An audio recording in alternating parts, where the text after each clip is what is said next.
परवानगी आम्ही आता तर पहिली तयारी करतो, आवश्यकता पडली तर परवानगी घेऊ. प्रश्न प्रलंबित आहे धान उत्पादक शेतकऱ्यांचा. धान उत्पादक शेतकऱ्यांचे चुकाऱ्याचे पैसे पहिले देणं आवश्यक होतं. आज आम्ही ते रिलीज केले आहे. आता जो उल्लेख केला की अनुदानित खताबरोबर विनाअनुदानित खतांची विक्री सक्ती काही उत्पादक करतात, तुम्ही कारवाई सुरू केली. मात्र या काळामध्ये त्याची विक्री मोठ्या प्रमाणात होऊ शकते, तर त्यासाठी शेतकऱ्यांना नाही, आमचं आव्हानच आहे की त्याची तुम्ही तक्रार करा, आम्ही त्यांचा परवाना रद्द करू. वांद्रे जी काल घटना घडलेली आहे, वांद्रे इथे अतिक्रमण वांद्रे ईस्ट म्हणत आहे. तिथे काय झालंय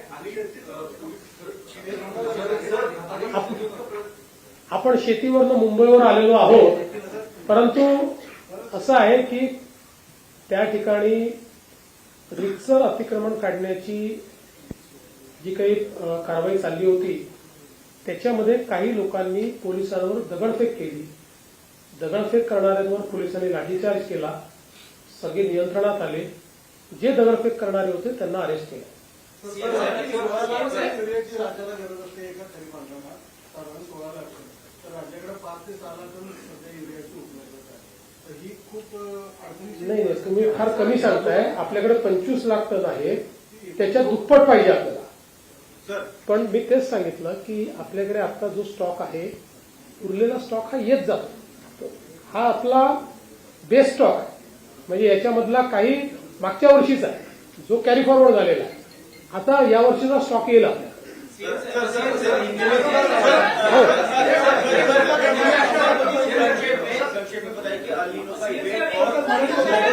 राहू दे नका.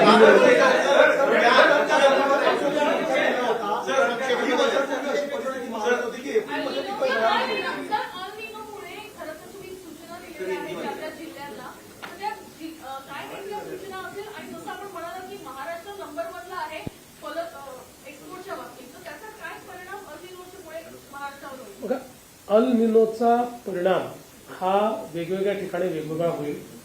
कारण जरी एकूण आपलं जे काही पाऊस आहे तो 88% दाखवला असला, म्हणजे 12% डेफिसिट जरी दाखवलं असलं तरी वेगवेगळ्या भागात ते डेफिसिट वेगवेगळं असेल.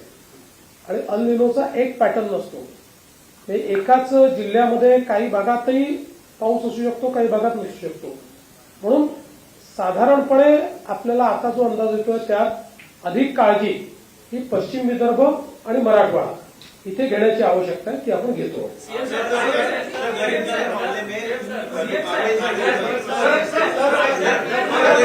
चला, हिंदीवाल्यांना एक उत्तर द्यावं लागेल मला. देखो, जो बांद्रा पूर्व में जो कार्रवाई चल रही है उसमें अतिक्रमण निकालने का कार्य चल रहा है.